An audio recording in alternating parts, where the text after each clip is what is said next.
everybody, welcome to my channel. My name is Sharon and this is a channel that is dedicated to all things related to narcissism.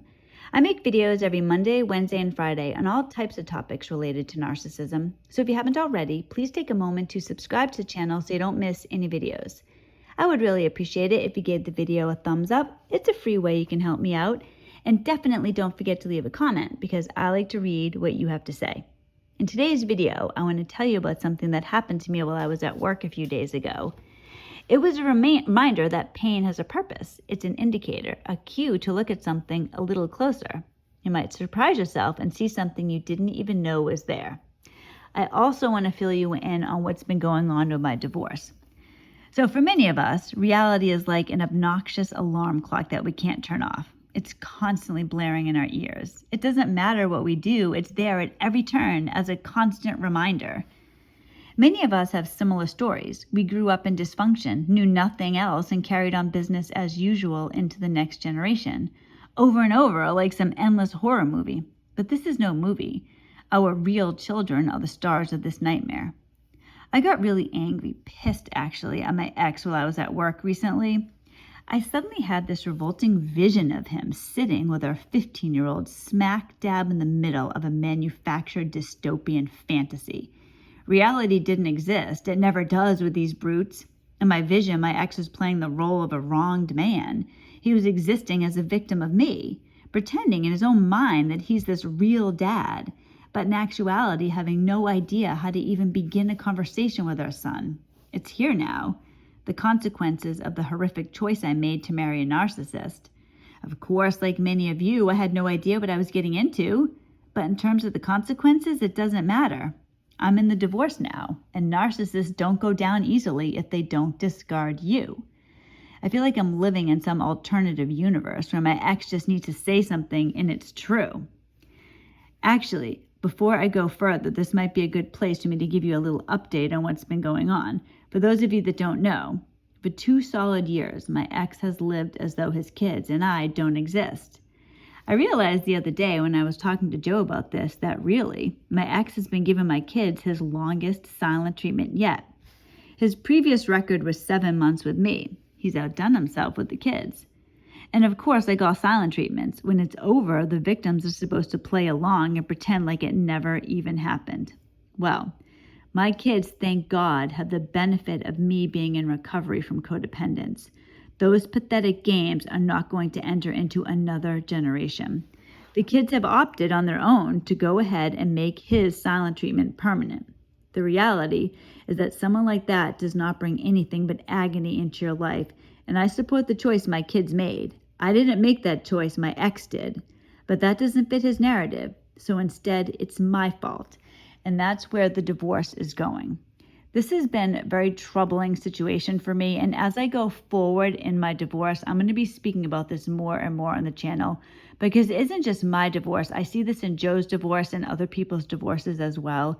It really seems as though the narcissist has their say and we are in the supporting role. So no matter what the narcissist says, so basically, essentially, my ex is claiming that I've kept the children away from him. It's not true. He abandoned the children, but it doesn't matter. He can say whatever he wants, and I'm stuck in the position of proving whether or not that's right. I can say whatever I want, and he doesn't have to prove anything. It doesn't matter. What I say just disappears into thin air. What he says really matters. My attorney, now I was very annoyed with my attorney recently. I feel like I don't know what's going on. I'm not an attorney. I haven't been through a divorce from a narcissist, so I'm not familiar with what, the lingo is, everything that I'm supposed to do. So I got this packet of information from her, and in it, it referenced something on April 11th, but it didn't have a time. It didn't have a court. It just said April 11th. So I was getting forms notarized, and when I was getting them notarized, I contacted my attorney and I said, all right, I have 2 forms I'm getting notarized. I just need to make sure that I don't need to get anything else notarized. What's happening on the 11th? Then, so this was like 2 days ago, all of a sudden I find out that next week on the 11th, they're scheduling me for a mediation. So I need to take a class. I need to take a parenting class before Monday If I hadn't said something to her because I saw something that said April 11th, she never said anything to me. All of a sudden, I have to take this parenting class. And not just that, but I have to, they're going to arrange a mediation. So I said to her, well, what's a mediation? I don't want a mediation. I don't want to have to deal with this with my son. I don't want my son interviewed by somebody. My son has made the decision on his own. I mean, he's 15, he's going to be 16. He made this decision on his own not to have anything to do with his father. Why is my son inconvenienced? Why does my son have to be dragged all over the place? His father can do whatever he wants, but my son and I have to do whatever the court says. So according to her, yes, because my ex his allegation is that I am poisoning my child against him. So that has to be disproved. What I say, what my son says, doesn't matter. So I'm not sure why the narcissist is getting everything and I'm in the supporting role, but that's exactly what's happening. So on Monday, I have to take a class by Monday. Then they're scheduling a mediation because I need to prove, I don't know how I'm supposed to prove this, but I need to prove that I'm not brainwashing my son. In the meantime, my ex is also claiming that he has no way to contact my son, that I have taken away all ways of contacting him. So I'm just going to tell you a little bit about that. If you think about ways you could contact somebody, right? You could contact somebody through the mail, through the telephone, through email, through Instagram, DM, Facebook. So let's just say that those are some common ways that you could get in touch with somebody. My ex has my kids' Facebook. He has their email. He has Instagram. He has, I guess, the direct message through Instagram. So I guess the one thing I left out would have been telephone. He doesn't have their telephone number. Now, because my attorney told me that if I was not forthcoming with all information, that they might drag my son back to New Hampshire, I offered also at this time to give my ex my son's phone number. Now, some of you in the comments had a great idea about that, buying a burner phone for my son. So I probably will end up buying a burner phone if he wants the phone number. But he has every information. He has all of it. He could contact my son whenever he wants. All this time, for those of you that don't know, I left the state of New Hampshire in December. My ex has complained that he hasn't been able to talk to the kids, but he's done nothing about it. He hasn't contacted them. He hasn't tried to contact them. He hasn't once asked me about the kids. So I don't even know where to go with this. He's saying all these things, but he's not doing anything. But according to my attorney, if my ex emails our son, my son has to reply to him. So they're forcing a 15-year-old to reply to him. He has to reply to him that he doesn't want anything to do with his father, because if he doesn't do that, they might have to drag him all the way back to New Hampshire. So I had to have yet another uncomfortable conversation with my son about this. But I want to tell you something, and this can offer hope for anybody that is in a situation like this. You know, I was talking to Joe about this before I spoke to my son. I said to Joe, you know, I'm so upset because now here I am. I have to talk to my son again. He's going to be so upset. And he said to me, Sharon, look at this. Your son is not a baby. And I know all us mothers, you know, we think our sons are our little boys, our daughters are our little girls. He's like, he's not a little boy. He's going to be all right. He's going to be tough. He's like, of everybody, he's probably the toughest one. He's going to tell his father where to go. So I sat down with my son and I was like, I don't want to say his name. I said, son, this is what's going on with your father. If he emails you, you're supposed to get back in touch with him and tell him you don't want to see him. Is that what you want? Tell me what you want. What type of relationship do you want with your father? Now, I've asked him this before, but I feel like every so often I need to ask him again. And this is what he said. Mom, I don't want any relationship with him. He's dead to me. I want nothing. If he emails me, I don't have a problem writing him back, telling him I never want to speak to him again. You don't have to worry about it.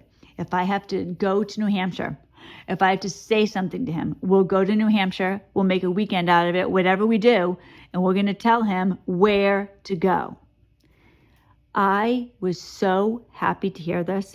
Not that I'm so happy to hear that my son doesn't want a relationship with his father, although that is the reality of our situation. I'm not going to sit here and pretend that I have this great ex, you know, this great guy who's a great father. But what I'm happy about, what makes me feel good, is that for generations in my family.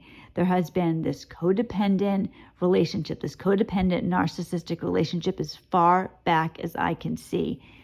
I am so happy that I paid the price for my children. I have said that for so many times. I paid for them too.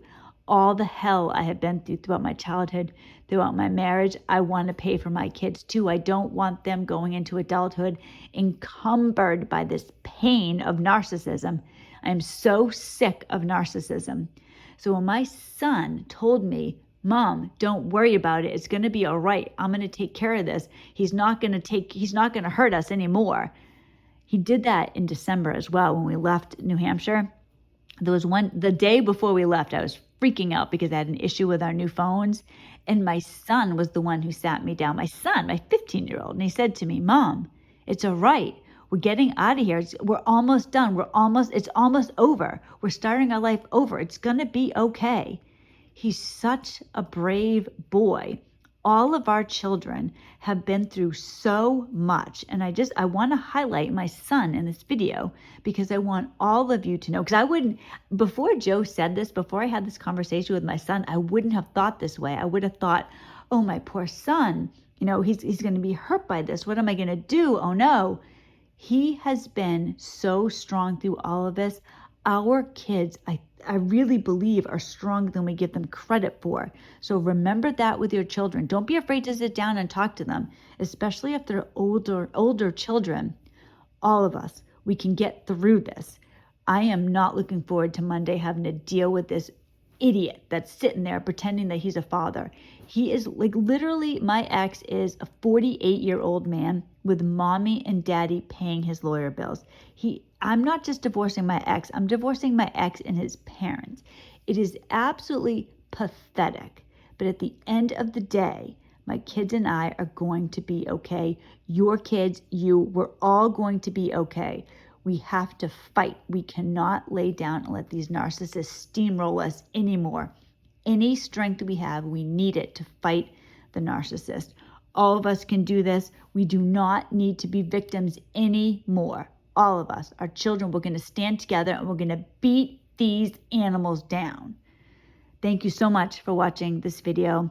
I will be back on Friday with another video, and then on Monday I will have a lot to say. I'll probably make a video Monday afternoon after the whole court thing and let you know what went on with that.